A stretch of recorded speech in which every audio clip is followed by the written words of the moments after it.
कुछ जगहें सिर्फ वीरान नहीं होती, वे इंसानी रूहों को निगलने वाली होती हैं। कुछ कहानियां सिर्फ डरावनी नहीं होती, बल्कि खौफनाक सच होती हैं। यह कहानी 7 दोस्तों की है जो मस्ती करने आए थे, पर यहाँ जो हुआ उसकी उम्मीद किसी को नहीं थी। 7 दोस्त रिया, नितिन, सोनल, आदित्य, मनीष, प्रिया और शेखर हवेली के बाहर खड़े होते हैं। हवेली की बड़ी टूटी फूटी खिड़कियां और छत से लटके पुराने झूमर दिखते हैं। चारों तरफ से हवाएं तेजी से बह रही हैं। सभी के चेहरे पर हल्की घबराहट और उत्साह दोनों हैं। रिया मुस्कुराते हुए, तो दोस्तों, स्वागत है इस भूतिया हवेली में। यह जगह परफेक्ट है हमारे वीकेंड के लिए। सोनल हंसते हुए मजाकिया अंदाज में, परफेक्ट या फिर डरावनी? आदित्य थोड़ा चिढ़ाते हुए, रिया, कहीं यह तो नहीं कि तू हमें यहाँ कुछ खास दिखाने लाई है। रिया मुस्कुराते हुए रहस्यमय ढंग से, शायद, पर पहले अंदर तो चलो। सब हंसते हुए हवेली के अंदर जाते हैं। हवेली का दरवाजा पीछे से खुद ब खुद बंद हो जाता है, लेकिन कोई ध्यान नहीं देता। अंदर अजीब ठंडक और सन्नाटा छा जाता है। फर्श पर धूल जमी होती है और दीवारों पर पुराने पेंट उखड़ चुके होते हैं। सभी दोस्त हवेली के अंदर इधर उधर घूमने लगते हैं। जगह बेहद अजीब और डरावनी है। कहीं पुराने खंडहर कमरे, टूटे फर्नीचर और दीवारों पर अजीबोगरीब चित्र बने हुए हैं। नितिन और रिया एक साथ चलते हैं, जबकि बाकी दोस्त इधर उधर अलग अलग घूम रहे होते हैं। प्रिया जोर से चिल्लाते हुए, अरे, कोई डराने की कोशिश मत करना, मैं सब जानती हूँ। मनीष मुस्कुराते हुए, अरे यहाँ तो सच में डरने का माहौल है। तभी अचानक हवेली के एक कोने से किसी के चलने की आवाज आती है। सभी दोस्त रुक जाते हैं और चारों ओर देखने लगते हैं। हवा की तेज सरसराहट के बीच एक खिड़की जोर से बंद हो जाती है। प्रिया चीखती है। सोनल डरते हुए, यह क्या था? यह क्या था? रिया मुस्कुराते हुए हंसकर, अरे कुछ नहीं, हवेली पुरानी है, सब कुछ अपने आप होता है। सभी हंसते हैं, लेकिन सबके चेहरों पर हल्का डर दिखाई दे रहा है। तब तक कोई नहीं जानता कि यह शुरुआत थी, मौत का खेल शुरू हो चुका था।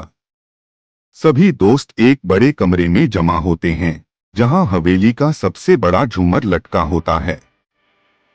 पुरानी धूल से ढकी हुई कुर्सियों पर बैठकर वे मस्ती करते हैं। तभी आदित्य और प्रिया पानी लेने के बहाने दूसरे कमरे में जाते हैं। लेकिन थोड़ी देर बाद सिर्फ आदित्य अकेला लौटता है। सोनल हैरान होकर, प्रिया कहाँ है? आदित्य चौंककर, वो तो मेरे साथ ही थी, अभी अभी तो यहीं थी। शेखर गंभीरता से, तुम उसे अकेला छोड़कर क्यों आए? सब प्रिया को ढूंढने के लिए इधर उधर भागते हैं, लेकिन वह कहीं नहीं मिलती। प्रिया की गुमशुदगी के बाद सभी डरे हुए होते हैं। वे सब मिलकर प्रिया को हर कमरे में ढूंढते हैं, लेकिन वह कहीं नहीं मिलती। हवेली में रहस्यमय घटनाएं शुरू हो जाती हैं। दरवाजे अपने आप खुलने और बंद होने लगते हैं, दीवारों से अजीब सी आवाजें आने लगती हैं। नितिन घबराकर, हमें यहां से निकलना चाहिए, यह जगह ठीक नहीं लग रही। रिया धीमी आवाज में रहस्यमय ढंग से, जा सकता हूँ तो खेल शुरू हुआ है। नितिन रिया की बात सुनकर चौंकता है, लेकिन बाकी लोग ध्यान नहीं देते। शेखर और मनीष भी अचानक गायब हो जाते हैं। चारों तरफ हवेली के अंदर डरावनी आवाजें गूंजने लगती हैं। सबके चेहरों पर डर और चिंता साफ झलकने लगती है। अब हवेली में सिर्फ नितिन, सोनल, आदित्य और रिया बचे हैं। सोनल और आदित्य भी धीरे धीरे अलग अलग कमरों में गायब हो जाते हैं। नितिन और रिया अब अकेले हैं। नितिन डर से कांपते हुए चारों ओर देखता है। हवेली में सिर्फ रिया बची है, जो अब भी बेहद शांत है। नितिन डरते हुए, कांपते हुए, रिया, ये सब क्या हो रहा है? प्रिया, शेखर, सोनल सब कहाँ गए? रिया धीरे धीरे उसकी ओर बढ़ती है और उसकी आंखों में एक अजीब चमक होती है। नितिन अब तक बहुत घबरा चुका होता है। रिया धीमी खौफनाक हंसी के साथ, अब तो मुझे यकीन जानते हो उन्हें किसने मारा? नितिन चौंकता है, उसकी आंखें चौड़ी हो जाती हैं। वह घबराकर पीछे हटता है। नितिन चिल्लाते हुए, तो तू ये तूने किया? रिया हंसते हुए नितिन के करीब आती है। उसकी हंसी अब खौफनाक हो चुकी है। उसकी आंखों में एक साइकोटिक चमक होती है।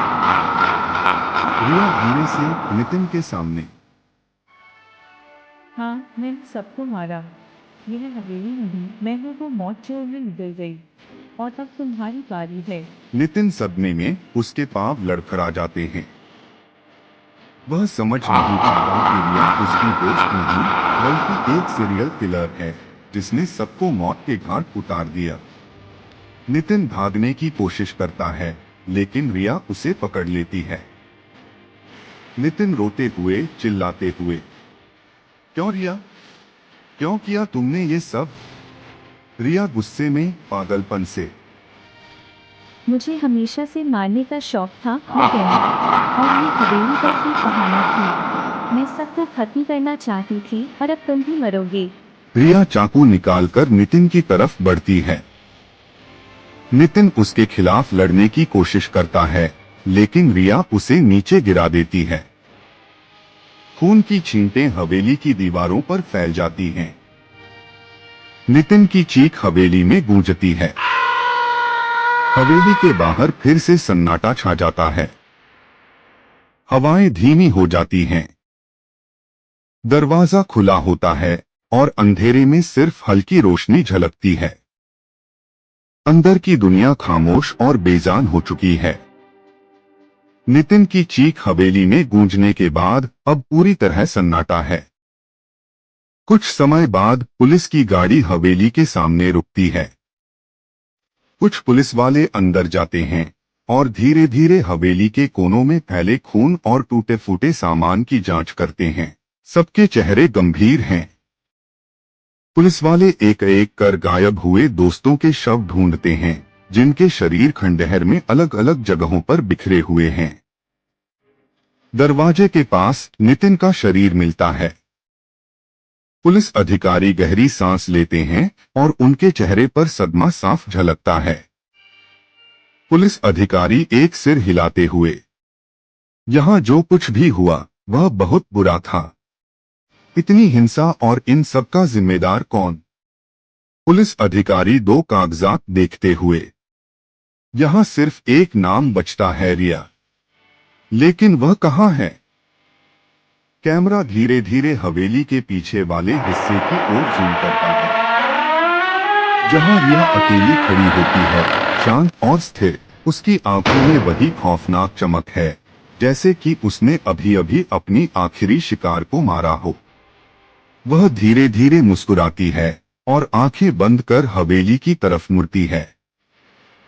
रिया आहिस्ता से, पागलपन भरी आवाज में, खेल खत्म हुआ नितिन, अब कोई नहीं बचेगा।